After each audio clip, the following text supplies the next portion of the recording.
Hi, Isaiah. I'm going to give you your feedback. So here we go. I'm going to do a screen share right now. Here we go. So this is your, all right.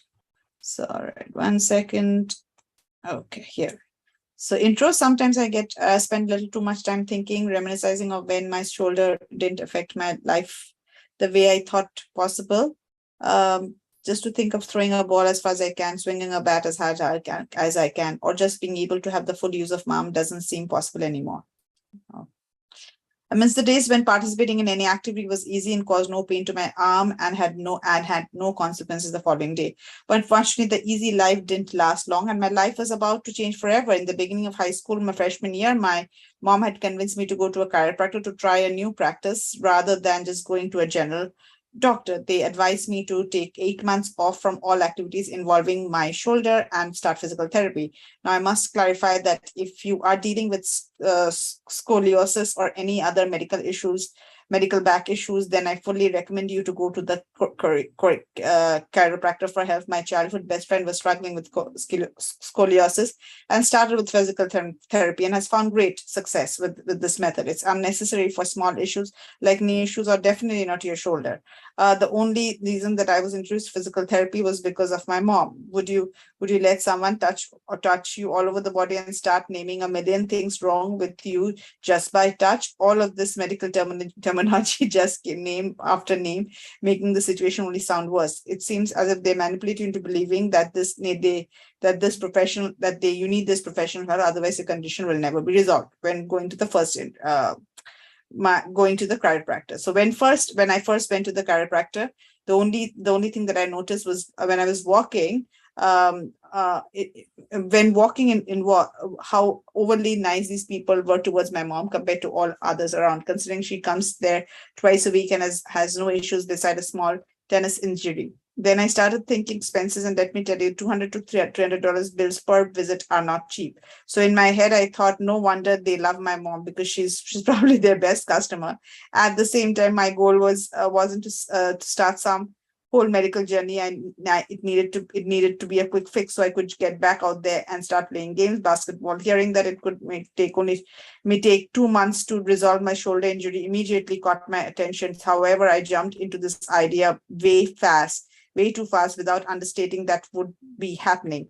The term doctors use easily makes it sound like they know what they're doing, and because of this, you will immediately follow their professional opinion.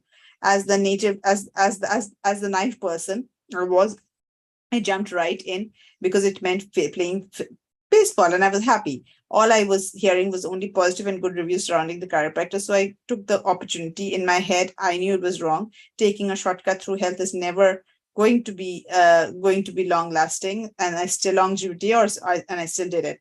About three visits late, three visits about just after about three visits, I just thought, well, they know what they're doing and simply just stayed quiet. I mean, they're professionals, right? This is not the simple happy ending story. If you couldn't tell, this is just the beginning. The short term, 2 months went by and make my shoulder was feeling, and I admit my shoulder was feeling a lot better in comparison to my arm, not being able to move with excruciating pain. Yet I was in denial towards myself as my shoulder couldn't handle as much weight or pressure as previously. I could still feel the small pains spiking throughout my arm if I put too much weight or pressure around my shoulder. A year goes by and I'm still going to the chiropractor, but my shoulder only has gotten worse.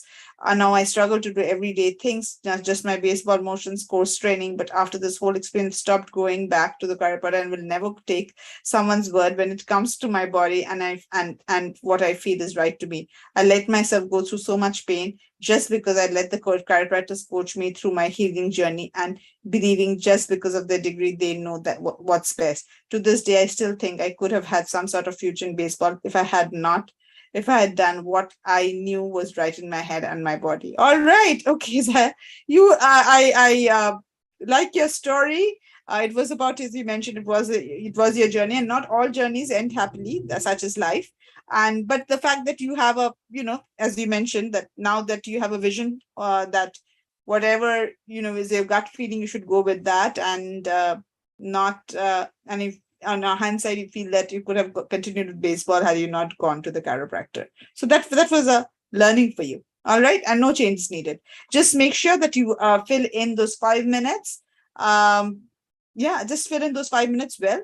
Practice it as many times as possible so that you don't have to look at your notes and do your speech. So eye contact should be 100%. And that's it. All right, thank you.